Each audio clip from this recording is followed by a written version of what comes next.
saya muliakan Al-Mukarram Bapak Haji Murto beserta keluarga, mudah-mudahan kita doakan beliau senantiasa Allah panjangkan umurnya, kesehatan badannya, murahkan rezekinya. Yang saya hormati Al-Ustaz Haji Asep Saifullah, Bapak dan Ibu yang dimuliakan oleh Allah Subhanahu wa Ta'ala. Alhamdulillah malam hari ini, tepatnya pada tanggal 15 Syawal 15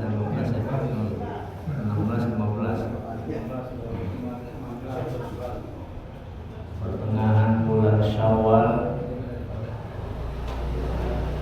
pengajian rutin setiap malam Selasa di Majelis Taklim atau di Mushola Al-Mukhlisin sudah dibuka kembali. Ngaji mah jangan ditutup sebenarnya. Ngaji ditutup mantar ngaji, benar nggak? Jadi kalau di kampung saya itu bisa periuk tuh bulan puasa ada pengajian ibu-ibu, lanjut. Di mana-mana ibu-ibu mah demen ngaji, benar nggak? Ini malam ini ibu dikit doang nih, nggak pernah tahu kali ya. Sekolah. Ya. Jadi kalau udah dibuka, berarti kita kembali lagi untuk duduk di majelis taklim. Berarti kita kudu luruskan niat, pasang niat mulai malam hari ini. Ya mudah-mudahan terketemu lagi tahun depan. Amin. Bukan tertutup lagi aja. Tilkal ayyam nudawiluha bainan nas. Hari itu kami putar kata Allah. Enggak ngerasa, bener enggak? Perasaan baru kemarin kita pakai baju baru, bener enggak? Nah, ini udah tanggal 15, kue udah pada habis, bener enggak? Duit apalagi dah. Yang ngomongin. Tapi semuanya itu kan proses kehidupan, betul enggak? Ada penutupan, ada pembukaan. Ada awal, ada akhir. Ya. Makanya ini bulan Syawal nih. Syawal itu kan secara bahasa artinya adalah tumbuh, meningkat. Nah berarti di bulan Syawal ini seharusnya ibadah kita lebih meningkat. Jangan sampai ada istilah hamba Ramadan. Kita kemarin di bulan suci Ramadan bukannya hamba Ramadan tapi hamba Allah. Jadi jangan solehah, rajin ibadah, rajin tadarus Al-Quran, rajin sholat sunnah hanya di bulan suci Ramadan. Ya, kita ini hamba Allah. Kalau hamba Allah berarti terus kita tingkatin ibadah kita tidak hanya di bulan suci Ramadan. Makanya orang yang sukses digembleng di bulan suci Ramadan adalah bisa dilihat 11 bulan setelah Ramadan. Makanya Syawal itu artinya meningkat. Ya. Kemarin di Ramadan kita rajin baca Quran. Bulan Syawal dan bulan-bulan setelah Ramadan justru harus lebih meningkat. Kemarin di bulan suci Ramadan salat tarawih kagak prep, alhamdulillah full 1 bulan. Setelah Ramadan tingkatkan qiyamul lail, salat malam. Jangan tarawih awas. Tarawih mah ada di Ramadan doang, benar enggak? Dan mau tarawih lah bulan Syawal, enggak ada keterangannya tarawih di bulan Syawal. Nah, jadi Syawal itu secara bahasa artinya adalah meningkat. Justru harus lebih kita tingkatkan ibadah kita di bulan Syawal dan bulan-bulan berikutnya. Maka itulah ciri-ciri orang yang sukses digembleng oleh Allah di bulan suci Ramadan. Ya. Nah kemudian bulan Syawal itu ya mungkin tidak salah kalau saya malam hari ini karena saya juga belum sempat silaturahim ya ke rumah Bapak Ibu sekalian ya. Malam hari ini masih dalam suasana bulan Syawal. Saya atas nama pribadi ya, mohon dibukakan pintu maaf yang sebesar-besarnya. Udah pasti manusia mah pasti punya dosa. Al-insan ma'anul khotai wan nisyan. Manusia itu tempat salah dan lupa. Makanya orang yang paling benar, yang paling baik kata Nabi, bukan orang yang kagak pernah berbuat dosa. Karena siapapun manusia pasti ngelakuin dosa. Orang yang paling baik, yang paling bagus adalah orang yang ketika berbuat dosa dia menyadari, dia taubat istighfar kepada Allah Subhanahu wa taala. Tidak ada orang yang kagak pernah berbuat dosa kecuali Kanjeng alam Nabi besar Muhammad sallallahu alaihi wasallam. Nabi Muhammad mah Masya Allah manusia agung istimewa ya, saking mulia dan istimewanya baginda Rasul ya, dalam kitab Daqaiqul Akhbar dijelaskan laulaka ya Muhammad ma khalaqal aflaq, Allah dalam hadis qudsi, seandainya tidak ada engkau wahai Muhammad, laulaka Nabi bilang sampai 3 kali, seandainya tidak ada engkau wahai Muhammad. Allah berfirman dalam hadis qudsinya, ma khalaqal aflaq, maka aku tidak akan menciptakan alam semesta dunia ini. Makanya adanya alam dunia ini lantaran adanya Nabi Muhammad sallallahu alaihi wasallam. Makanya bulan Syawal kita tingkatkan ibadah kita tingkatkan amal soleh kita.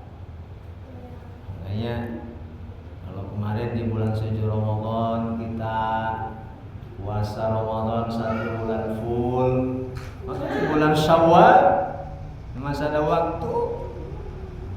Kalau kita mau melaksanakan puasa sunnah Syawal 6 hari, monggo silakan. Kata Nabi, man shoma Ramadan, siapa orang yang berpuasa Ramadan, summat ba'u sittan, kemudian dia tambahkan, dia ikuti sittan, puasa sunnah 6 hari min Syawal, daripada bulan Syawal, kana kausiyamid dahr, maka orang tersebut seperti puasa seumur hidup. Alhamdulillah. Ada waktu nih bulan Syawal, sittan min Syawal. Nawaitu shoma ghadin min yaumi Syawal sunnah lillahi ta'ala. Ini mah tausiah plus fikihnya udah, soalnya saya nggak bawa kitab malam ini. Malam saya habis dari Rangkas nganterin anak balik pesantren, tadi belum sempat buka kitab ya. Di malam hari ini tadi Pak Haji Asep bilang sudah dibuka pengajian fikih. Insya Allah ya, mudah-mudahan kita kasih panjang umur, sehat wal afiat. Kita isi ya setiap malam Selasa duduk di majelis taklim, duduk di pengajian. Bapak Ibu yang dimuliakan oleh Allah Subhanahu wa taala, sedikit mungkin barangkali saya jelaskan, ada yang namanya syarat wajib, ada yang namanya syarat sah, dan ada yang namanya rukun. Ada 3 tuh. Kita ambil contoh misalkan syarat wajib sholat.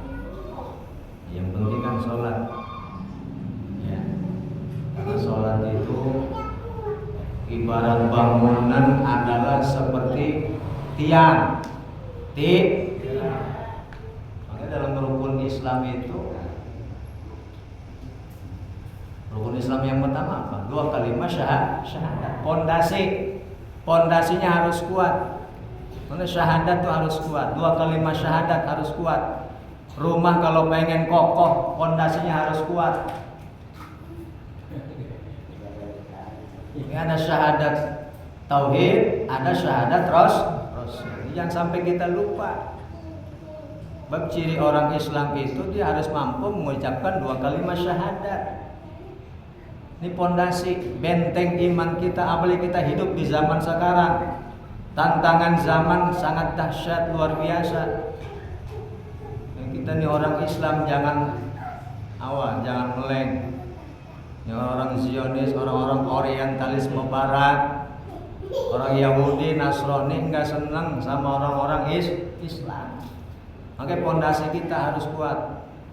Tauhid, iman kita. Oke, pondasi 2 kalimat syahadat jangan sampai lemah. Awas iman jangan sampai goyah. Hidup miskin, bersyukur, dikasih hidup pas-pasan, alhamdulillah. Apalagi kalau punya duit rezeki yang banyak mah. Tambah-tambah lagi syukurnya kepada Allah Subhanahu wa ta'ala. Iman jangan sampai mengikis. Bab kenapa? Kata Nabi kadal faqru ayyakuna kufran. Kadang kata Nabi, terkadang kefakiran itu bisa membuat orang itu menjadi kufur. Lari dari Allah, enggak percaya kepada Allah. Orang misalkan hidup lama, hidup dalam keadaan miskin, pengen hidup kaya, pengen punya ini punya itu, melihat tetangganya apa jalan instan, datang ke Gunung Kawi, muja-muja di sono, sama karun ya Allah, alhamdulillah min. Itu makanya kadal fakru ayyakuna kufran, kata Nabi jangan sampai kadang-kadang kefakiran, kemiskinan bikin orang itu menjadi kufur, jauh daripada Allah. Dia ini apa? Menyembah sesuatu yang tidak seharusnya disembah. Akhirnya menjadi orang musyrik. Na'udzubillah min. Nah, kita mah hidup begini alhamdulillah. Benar enggak? Kopi alhamdulillah masih ada. Gorengan alhamdulillah. Alhamdulillah. Makanya hidup bersyukur itu enak. Maka dalam urusan dunia itu ngelihatnya ke bawah, jangan melihat ke atas. Kan pernah saya tamsilkan, pernah saya jelaskan. Kalau ada orang yang naik motor, kata yang naik motor, alhamdulillah ya Allah, saya bisa naik motor kemana-mana jalan nyampe. Tetangga saya kasihan kemana-mana naik sepeda. Kata yang naik sepeda, alhamdulillah ya Gusti ya Allah, saya nyampe sehat, olahraga nggak goes pagi-pagi. Benar nggak? Kemana-mana nyampe walaupun naik sepeda. Kemarin tetangga saya kemana-mana jalan kaki. Kata yang jalan kaki, alhamdulillah ya Allah, saya masih sampai silaturahim walaupun jalan kaki berkilo-kilo. Saudara saya kemarin kagak bisa jalan. Kata yang kagak bisa jalan, kata yang stroke, ya Allah terima kasih, saya masih bisa hidup walaupun engkau kasih aku ujian stroke. Stroke, baru stroke doang itu, stroke. Kemarin saudara saya, ya Allah innalillahi wa inna ilaihi. Kemarin saudara saya Allah meninggal. Kata yang meninggal, ya nggak bisa ngomong meninggal, mati, ya mau bandingin sama siapa? Bener nggak? Dalam urusan dunia ngelihatnya ke bawah. Kalau dalam urusan dunia ngelihatnya ke atas, pusing yang ada. Lihat tetangga beli TV meriah, lihat tetangga beli kulkas baru, koyok ngejejer, toh koyok, pusing ya Allah. Udah dalam urusan dunia lihatnya ke bawah, bersyukur. Nah tadi ada syarat wajib sholat, ada syarat sah sholat, ada rukun sholat. Tadi pondasi itu yang pertama, awas ya, Dua kalimat syahadat harus kuat. Jangan sampai iman kita goyah, iman kita lemah. Sekarang banyak nih, ya kristenisasi banyak, hati-hati. Ya, takut masuk ke kampung. Ya, terbawa-bawa apa tuh? Didoktrin, udah pindah. Bulan next ya asup agama Islam. Asup bayar. Agama Tionghoa, Kristen. Yang beri duit mana? 10 wah. Karena imannya lemah ini apa? Murtad. Na'udzubillah min. Jadi iman harus kuat. Makanya bentengnya iman itu adanya di pengajian. Bentengnya iman itu ada di majelis taklim. Kenapa? Karena di majelis taklim itu di tempatnya kita zikir, baca sholawat. Apa yang baca sholawat? Ada baca sholawat, benar nggak? Ada baca sholawat. Tuh. Kalau iman kita kuat, insya Allah tantangan, godaan walaupun orang lain hendak mengajak kita untuk pindah agama, maka iman kita kuat. Qul huwallahu ahad, katakan Allah Tuhan kita yang Maha Esa. La ilaha illallah, enggak ada Tuhan selain. Yang kedua, beres dua kalimat syahadat. Rukun Islam yang kedua itu apa? Salat. Pondasinya udah ada, ibarat sebuah rumah, maka harus punya tiang. Nggak mungkin rumah pondasinya doang. Gimana? Harus ada tiang tuh, tiang. Kayak musola ada tiangnya, persegi 4. Setiap sudut ada tiangnya, bener nggak? Nah, tiang itu digambarkan adalah sholat. Syahadat kita udah, maka sholat. Maka kata Nabi, pantas as-sholat imaduddin. Sholat itu tiangnya agama. Man aqamaha faqad aqamaddin wa man tarakaha faqad hadamaddin. Siapa orang yang mendirikan sholat, berarti dia telah mengokohkan agamanya. Siapa orang yang menghancurkan, meninggalkan sholat, dia telah merobohkan agamanya, menghancurkan agamanya. Maka sholat penting. Awwalu ma yuhasabu bihil 'abdu yaumal qiyamah as-shalah. Nanti yang pertama kali akan dihisab di hari kiamat sholat. Nggak ditanyain sampean kerjanya di mana, gajinya berapa, nggak ditanyain. Yang ditanyain sholat nanti pertama kali yang akan dihisab bagi seorang hamba pada hari kiamat.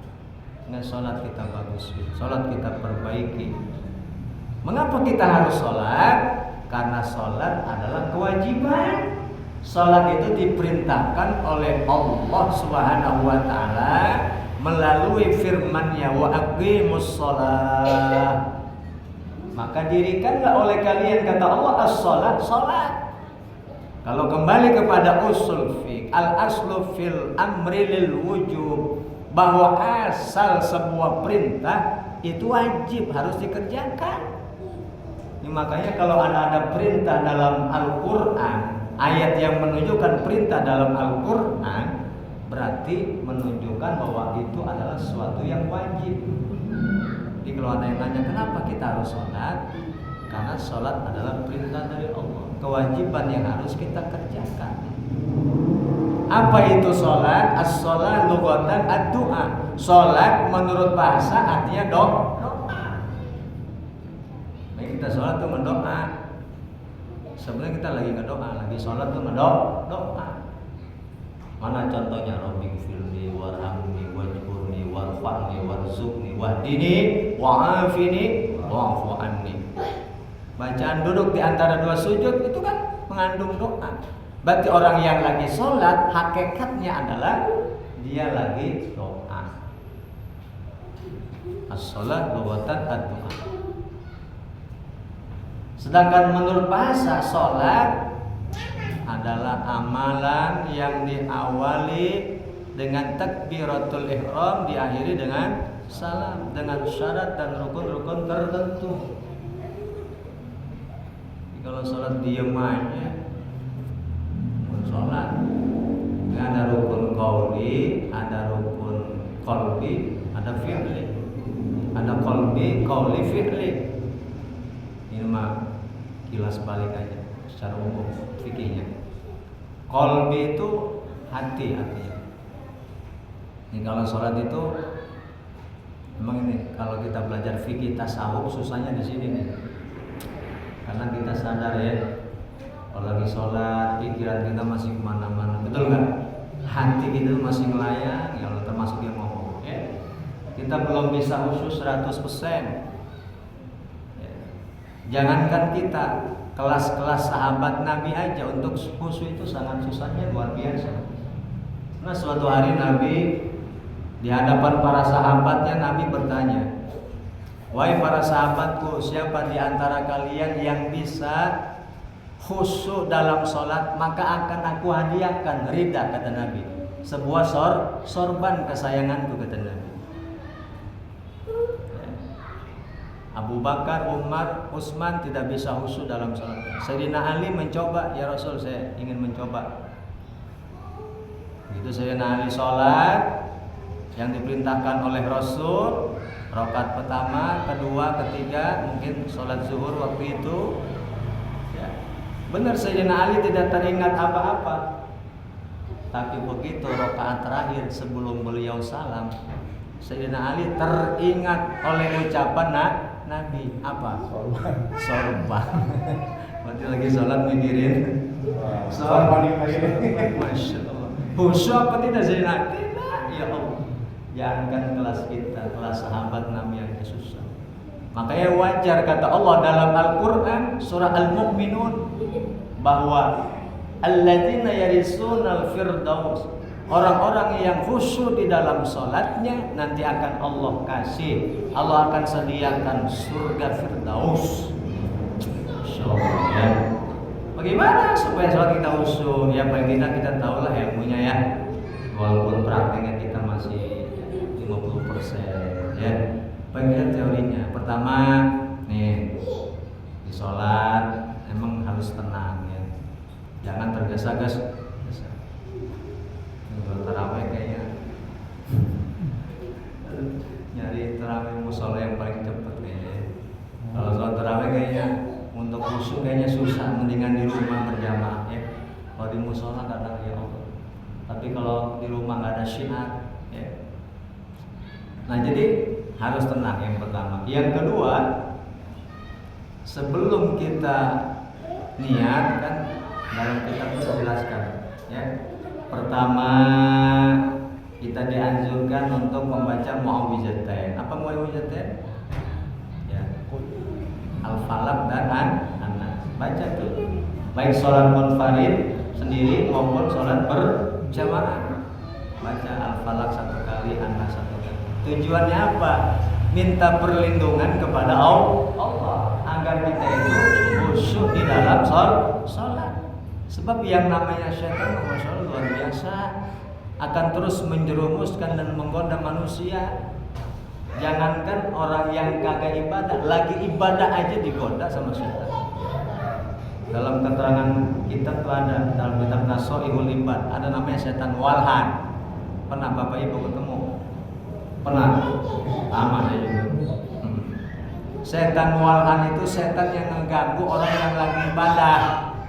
Ini ngaji, ini lagi ibadah nih.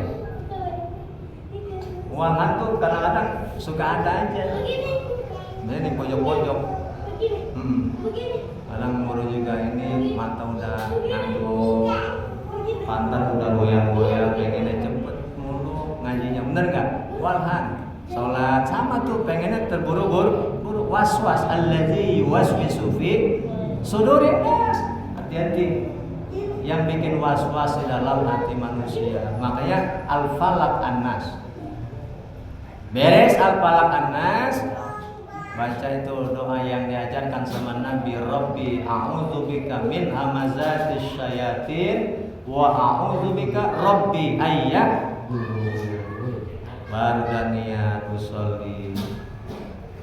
Nah kemudian kalau pengen khusyuk sholat tadi tenang ya, baca muawwizatain, baca doa yang diajarkan oleh Nabi. Kemudian kita harus memahami apa yang kita baca, insya Allah dah. Kalau terjemahnya kita baca, kita hafal, kita paham, insya Allah kita akan sedikit demi sedikit bisa usul. Ya, misalkan baca Fatihah, fokus baca Fatihah, ya maknai, resapi dalam hati. Bismillah dari basmalah sampai ghairil maghdubi alaihim waladdallin. Terjemahnya kita masukin ke hati, insya Allah nggak mikirin yang lain-lain. Ya, terus apa lagi? Jangan tergesa-gesa. Ya, sholat dalam keadaan tenang. Tempatnya juga kita harus cari tempat yang tidak bising, tidak berisik. Ya, kadang kita sholat asal aja, benar nggak? Sholat di rumah, kita punya bocah, kita punya cucu lagi main di depan kita, lewat lagi bocah depan kita lagi sholat, benar nggak? Dalam hati sialan, dalam hati lagi sholat, bener ya? Tuh, atau gimana kita mau depan bocah kita lagi lewat, lagi sholat. Makanya kalau kita sholat di rumah atau di musola, kebetulan kita tidak pasnya di depan imam, ya, maka di depan harus ditaruh sesuatu, namanya apa? Sutro, ya. Sutro itu penghalang gitu ya, saya seukuran itu misalkan ya. Tuh, misalnya nih, berarti orang yang tuh sutro itu penghalang supaya ya bolehlah taruh apa, tas atau apa gitu, supaya orang jangan lewat di depan kita sedang sholat.